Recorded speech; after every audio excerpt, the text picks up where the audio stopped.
Well, when Ken mentioned this morning that he had looked at what scriptures he didn't want to talk about, he was actually joking, but when I said I would do September 8th, and I looked, it's like, oh my goodness, what did I sign up for?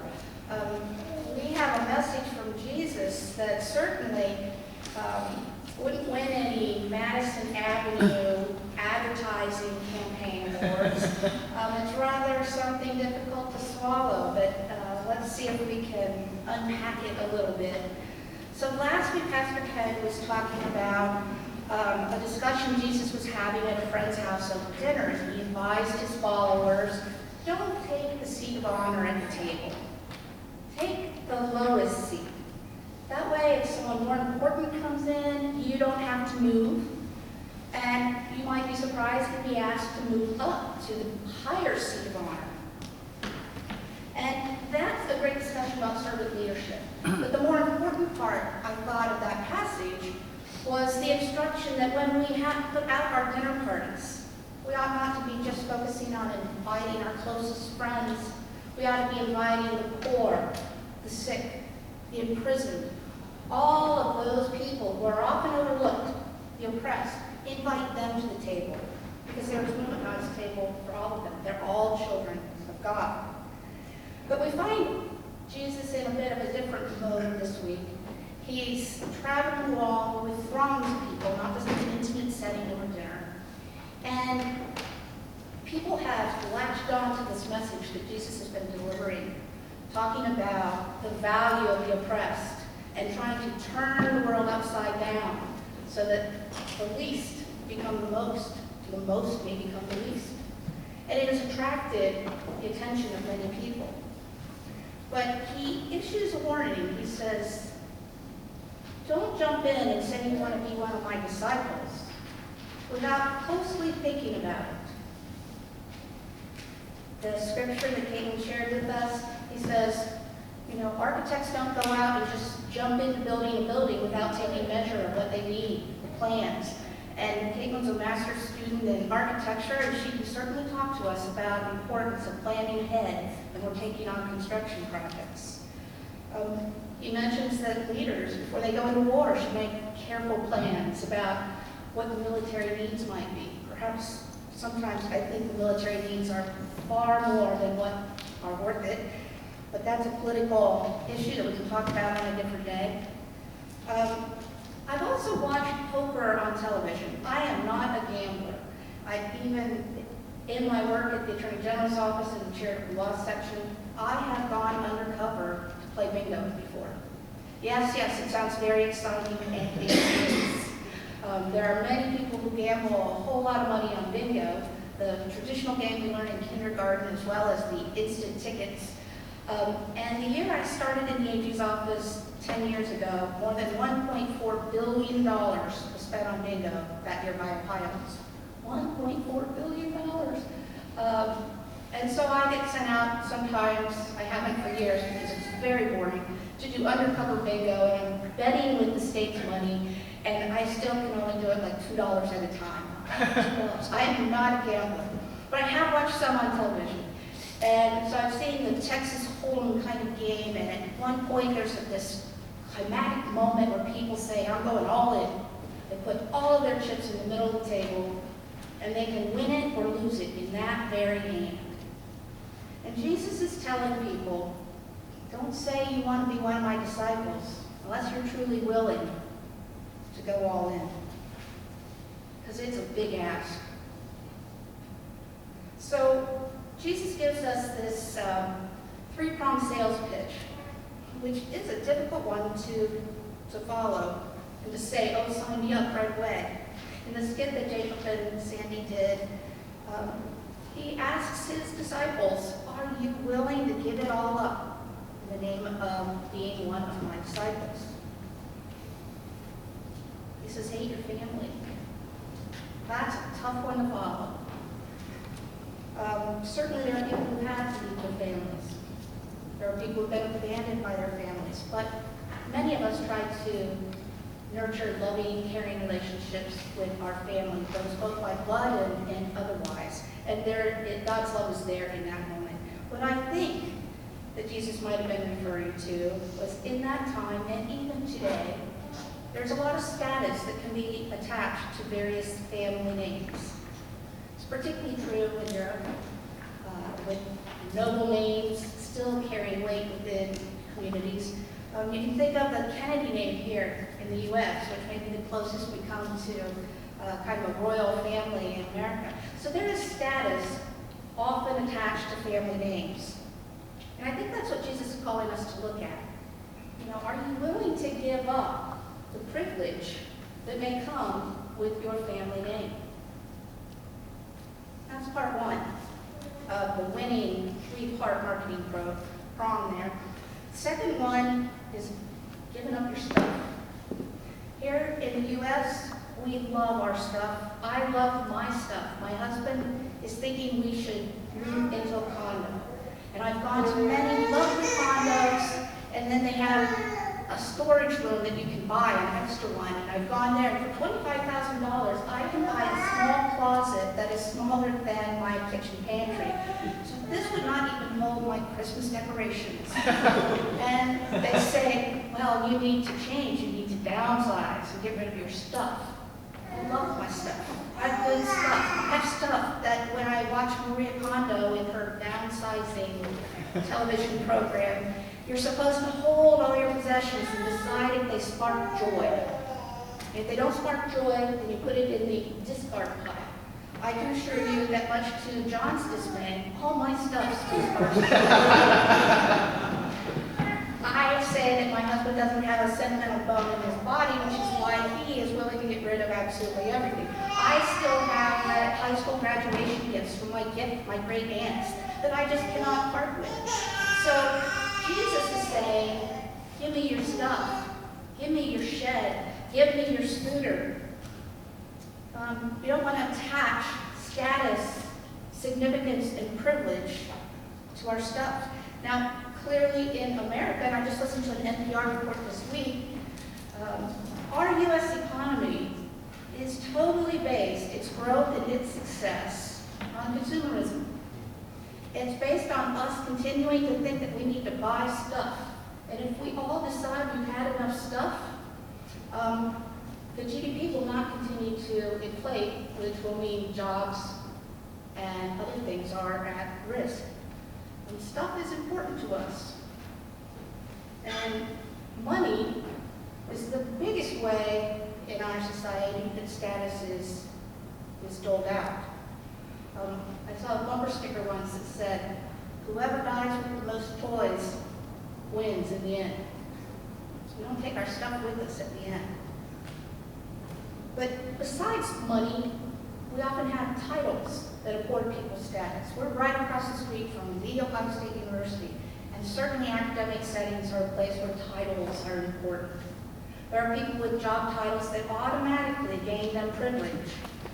Elected officials, our job descriptions and titles create a pecking order often where we work.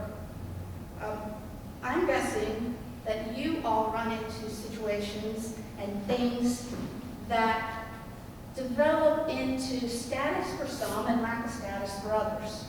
Anyone have anything they want to throw out? What are some ways that we evaluate someone's status in life?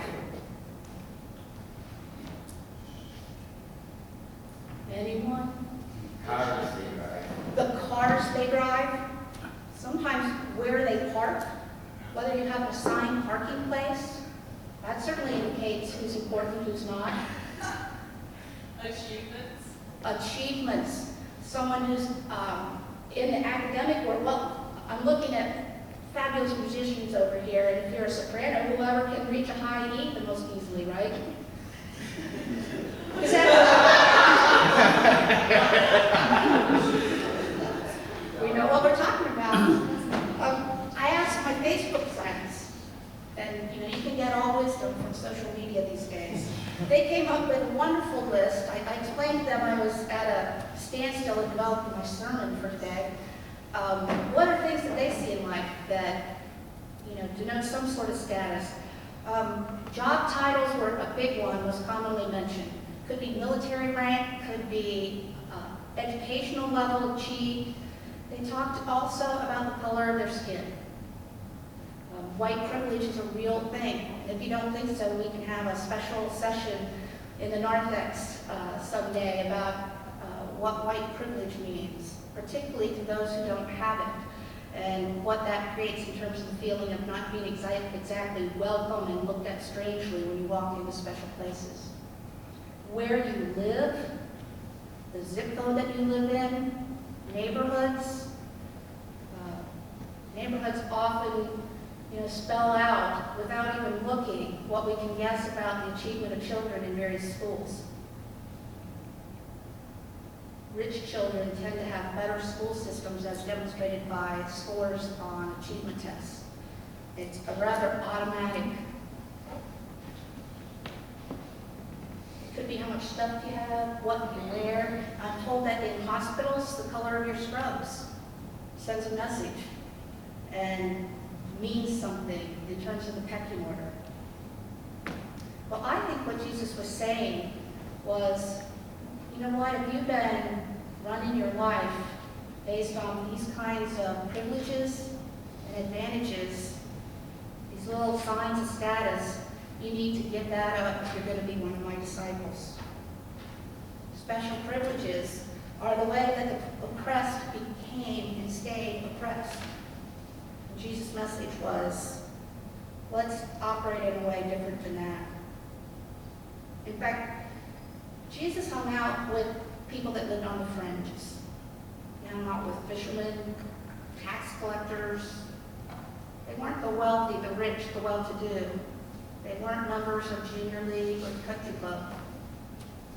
His whole message was about upsetting the pecking order and recognizing that all people are loved. Well, Jesus at this point in the story has not made it to Jerusalem. And I think what he was trying to do was warn people it's not a popularity contest if you're going to be my disciple. In fact, it may be just the opposite. It can make you unpopular and uncomfortable. And sometimes it can be even dangerous. And in fact, if we know the rest of the story, we know that this message is what led up to Jesus being crucified. Well, the third part of this winning marketing campaign, the message from Jesus, is you got to be willing to carry the cross. Now, at this point, of course, Jesus hasn't been crucified yet. There hasn't been a cross. But I think that what he's talking about is not death, but about life. He wants people to carry the cross. The message is that you need to speak out.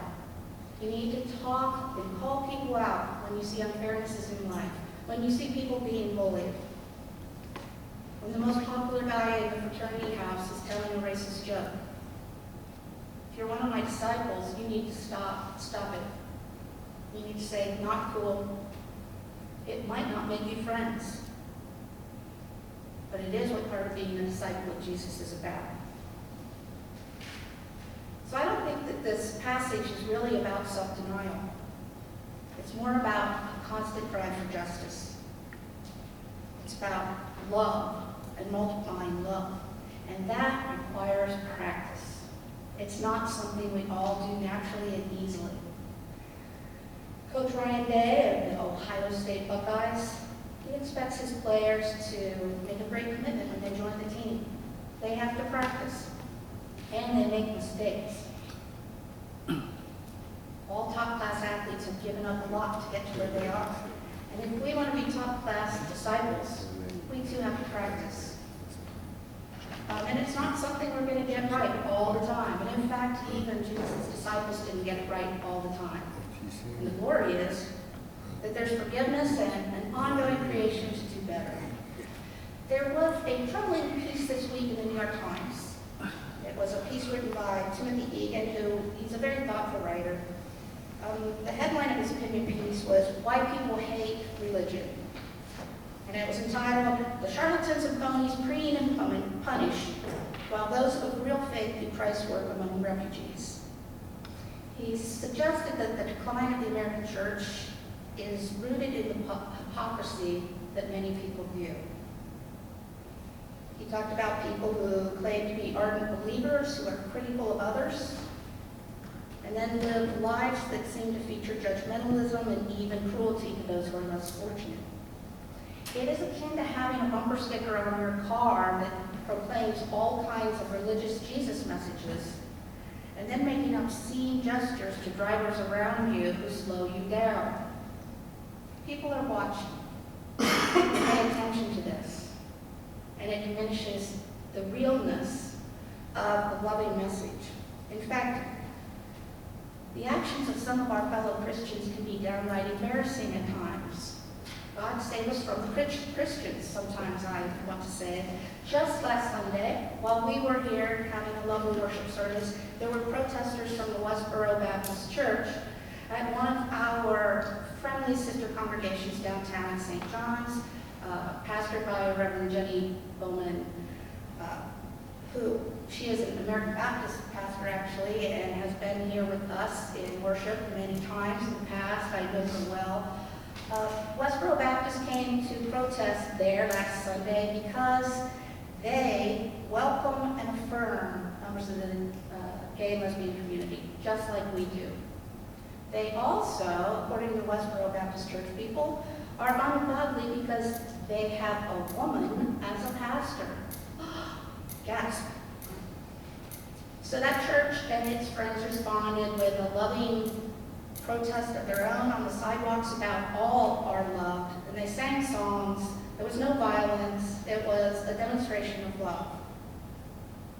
But those are the kinds of Christian acts that many are anxious to point to say that, we're all full of hogwash. Last week we talked briefly about Dietrich Bonhoeffer, the theologian who was a martyr, was killed for his anti-Hitler activities and allegations he was involved in a plot to assassinate Hitler. He wrote a famous work called The Cost of Discipleship, which discusses the demands of following Jesus. He railed against what he called cheap grace, and he called for Christians to take a look from the underside and consider the needs of the entire community, especially the oppressed. We are not simply to bandage wounds of the victims beneath the wheels of injustice. We are to drive a spoke into the wheel itself, he said. Well, he did that, and it cost him his life. He was willing to pay the cost of discipleship. I used to, in my state public defender's office, keep a quote on my bulletin board written by one of Dietrich's colleagues in Germany. And we were representing in the state public defender's office everyone on death row, not a very popular group of folks to represent. Many legislators just thought it was good old fun to kick the shins of public defenders who are doing hard work to make sure that our justice system works for everyone. But I used to keep this very famous quote on my bulletin board. First they came for the socialists, and I did not speak out because I was not a socialist. Then they came for the trade unionists, and I did not speak out because I was not a trade unionist. Then they came for the Jews, but I did not speak out because I was not a Jew. Then they came for me, and there was no one left to speak for me. It can be hard work being a disciple. The Jeremiah text that we heard was about God being the potter. Are we willing to be the clay that God can mold? It's comforting to me to know and to think of God as a potter, because if you've ever done pottery on a wheel, if you don't get it exactly centered right, the pot comes out all crooked. You have to smash it and start again. If you poke your finger too hard in one spot, you'll rip a hole in it. But then you can just smush it and start again. I like to think about that as my life. When I make mistakes, when I fall short, when I later think about, what I wish I would have done to provide some sort of generous, gracious, caring act that would lead to justice, I think of that pottery wheel and God saying, that's okay, let's try this again, making another beautiful pot.